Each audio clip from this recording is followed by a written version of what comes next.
vai evoluir nos próximos 600 anos para uma separação de poderes. Essa é a culminância da Revolução Inglesa, 1688, quando o parlamento assume definitivamente, com um compromisso do rei, que não mais ultrapassaria os limites do seu poder, porque os poderes de legislar estão nas mãos, o poder de legislar está nas mãos do parlamento.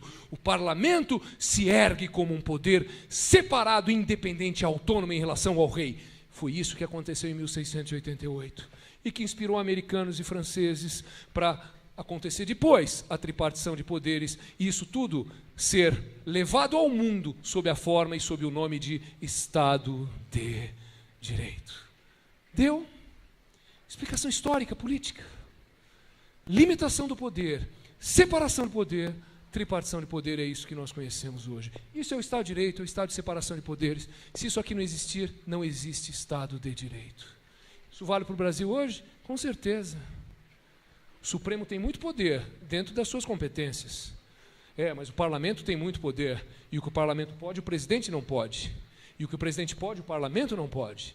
E o que os dois podem, o poder judiciário não pode. E isso que garante o equilíbrio das relações políticas e a nossa liberdade. Uau! Isto é o Estado de Direito, é o Estado de separação de poderes. Tudo bem? Se alguém quiser perguntar no meio do caminho qualquer coisa que não ficou clara, por favor, levante a sua mão. Isso aqui é para ser participativo mesmo. E eu não estou nem aí com a hora que esse troço vai acabar, tá? Porque eu estou percebendo que a coisa está indo com muito mais volume, com muito mais profundidade. Enquanto o povo estiver interessado e eu tiver garganta e água para beber, eu vou falando. Tudo bem? Esse é o primeiro fundamento principiológico do Estado de Direito. O Estado de Direito é o Estado de separação de poderes. O segundo fundamento principiológico do Estado de Direito eu vou representar assim. O que eu estou chamando... Alguém tentaria me dizer o que é isso? Enquanto eu tiro o meu paletó, porque eu já estou suando, né? Como aconteceu na segunda-feira, só que aqui mais cedo.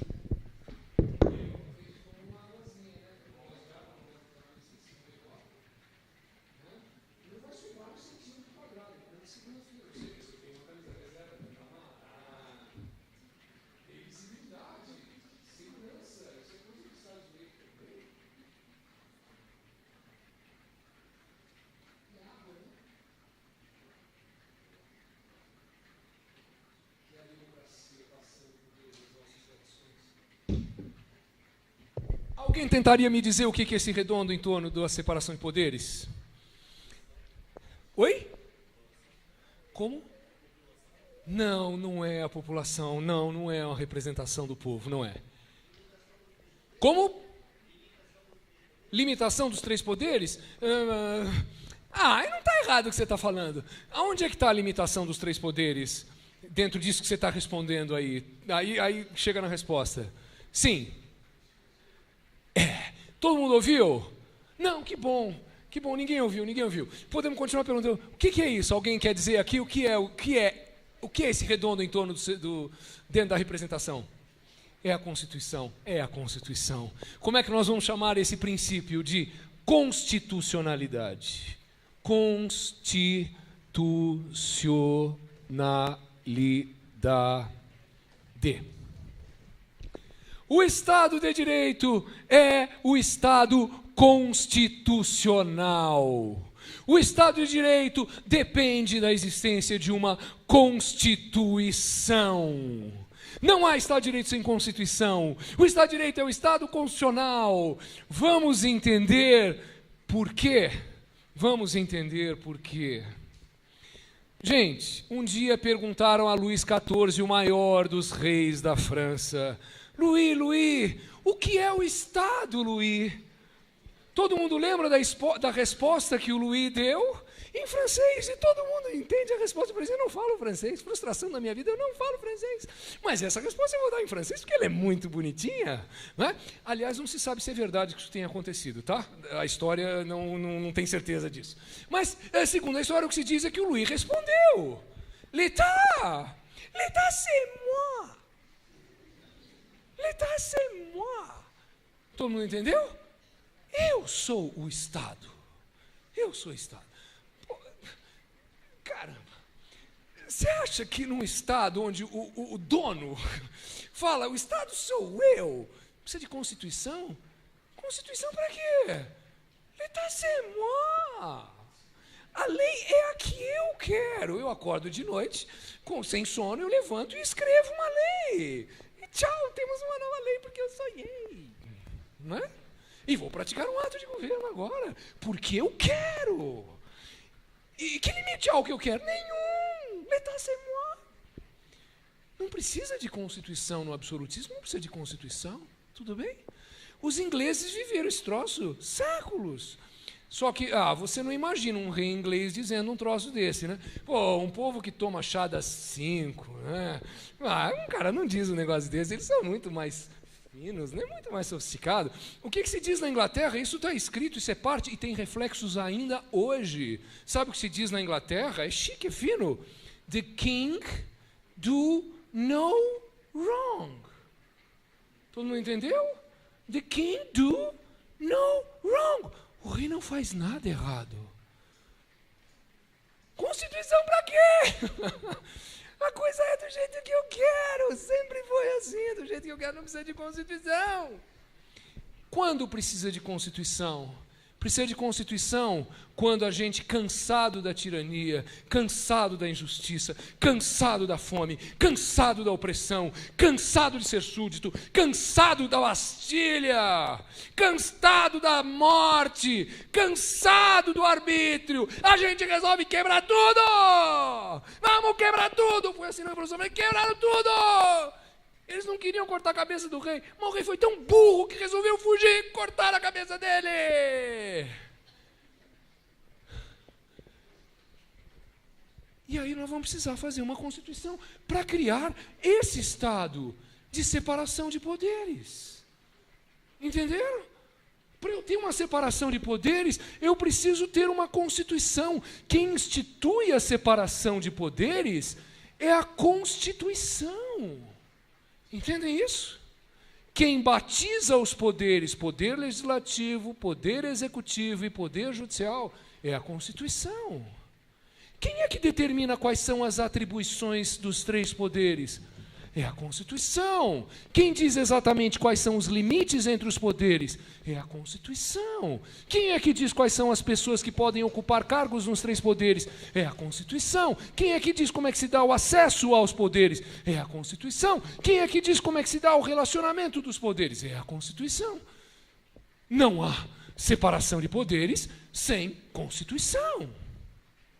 Para que serve a Constituição? Em primeiríssimo lugar, para instituir a separação de poderes. Para garantir a minha liberdade, a minha vida, a minha propriedade, a minha segurança, a minha alegria, contra o arbítrio. Certo? Deu para entender por quê? A primeira Constituição do mundo moderno é a Constituição dos Estados Unidos, 1787. Lá, eles fizeram uma Constituição porque eles tinham que criar uma separação de poderes. Porque quando eles fizeram a Revolução e eles expulsaram os ingleses e se tornaram independentes, eles tinham um modelo a seguir. Vamos fazer um rei aqui. Era o modelo francês, tinha rei. Eles tinham sofrido demais com reis, apesar do apoio dos franceses. Não, rei aqui não. A gente sabe como é que é esse troço. Aqui não, rei aqui não. O que eles podiam fazer? Um Estado com um parlamento muito forte como o inglês? Nossa, os caras tinham sofrido 200 anos com aquele parlamento desgraçado dos ingleses. Não! Parlamento desse jeito aqui, não! Eles criaram uma separação de poderes e puderam um poder grande nas mãos do poder judiciário. Essa é a razão, é histórica. Eles rejeitaram o modelo francês de rei e o inglês de parlamento e colocaram muita força aqui. Então eles precisavam de separação de poder, precisavam de uma Constituição. Só que houve um outro motivo. Muito fácil de compreender. Quando os americanos se livram dos ingleses, que são os americanos? Eles eram 13 colônias, que se tornariam, com a independência, 13 colônias independentes. O que eles pensaram? Se nós nos tornarmos 13 colônias independentes, nós seremos presas fáceis nas mãos do poderio bélico inglês. Eles vão voltar e vão nos escravizar de novo. Vão nos fazer colônias outra vez, vão nos submeter. Qual é o jeito da gente não se submeter mais aos ingleses? Não podemos ser 13 colônias, nós precisamos ser 13 Estados Unidos da América. Entenderam?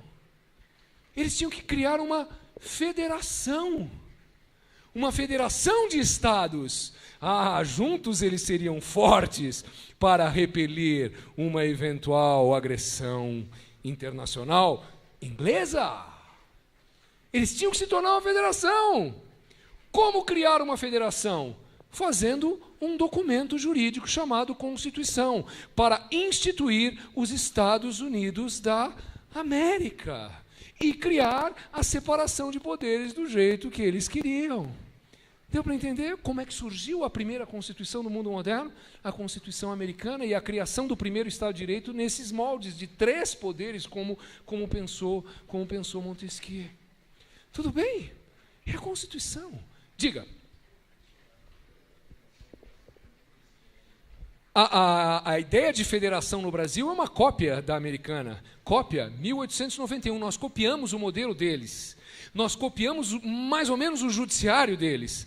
Nós criamos um Supremo Tribunal Federal nos moldes da corte americana, da Suprema Corte Americana. E nós vivemos metendo o pau aqui. Pô, esses caras não são eleitos. Culpa de quem? Dos americanos. Foram eles que inventaram esse troço. Nós copiamos apenas.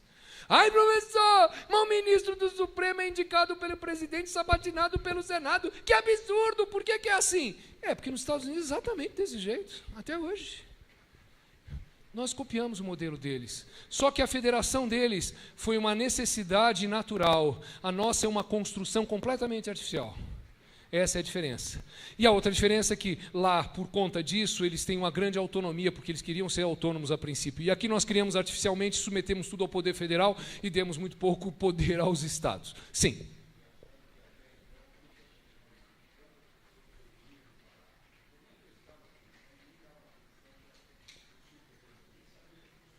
Não, até alguns anos ninguém nem sabia quem era o Supremo.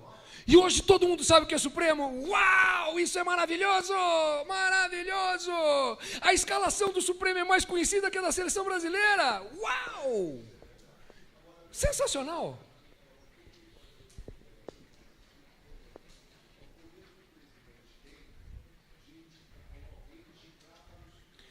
Porque a Constituição americana faz assim. Nós copiamos literalmente a Constituição americana.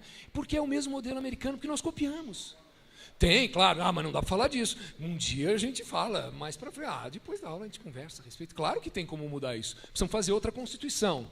Então, o Estado de Direito é o Estado constitucional. Deu para entender até aqui? Deu para entender até aqui.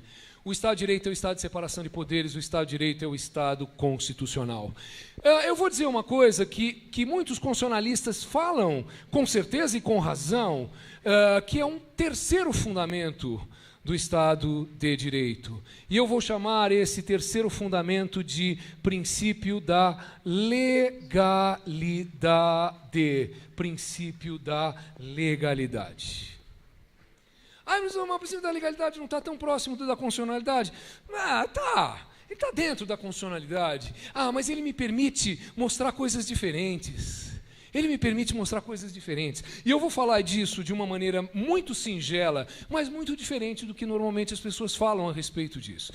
E para começar dizendo isso, gente, a ideia de legalidade sempre esteve presente em todos os tempos da história da humanidade. Sempre esteve presente. Bom, isso é uma tese, eu estou sustentando aqui, mas sempre esteve presente. Quando surge o primeiro rei, sei lá quando isso aconteceu, que nome ele tinha, eu não sei. Ele tinha poder sobre um povo, ele estabelecia a sua vontade para o povo, ele estabelecia as leis, e as pessoas iam obedecer às suas leis. Por quê? Porque ele tinha poder, porque ele tinha um exército, ou porque ele era mais inteligente, porque ele tinha algum dom especial, porque ele era visto como uma encarnação de Deus, ou ele era muito respeitado porque ele tinha um cavalo maior que os outros, eu sei lá por quê, o cara era bonitinho, não sei. O poder tem múltiplos fundamentos. Não importa qual é, o fato é que esse cara tem poder. Aqui é outra tese, nossa, eu estou tomando partido de uma postura filosófica diante do direito. Esse direito serve para quê? Para veicular o poder. O direito veicula o poder. Eu estabeleço a regra para vocês, vocês obedecem. Tá? É assim. E quem não obedecer, pau! Pau! Sempre foi assim. Quer o legiferante, governante e juiz, era tudo junto numa mesma pessoa, fosse o faraó do Egito, ou o príncipe da Pérsia, ou o rei da Babilônia, ou o rei da Grécia, ou o César romano, o nome muda, mas é sempre igual. Eu estabeleço as regras, vocês obedecem, pau para quem não obedecer. Então a legalidade, nesse sentido, sempre esteve presente em todos os tempos. Qual era a característica da legalidade em todos os tempos? Ela só valia para baixo. The king do no wrong. L'état c'est moi. Sempre foi igual. Tudo bem? Qual é a grande virtude do Estado de Direito sob essa ótica?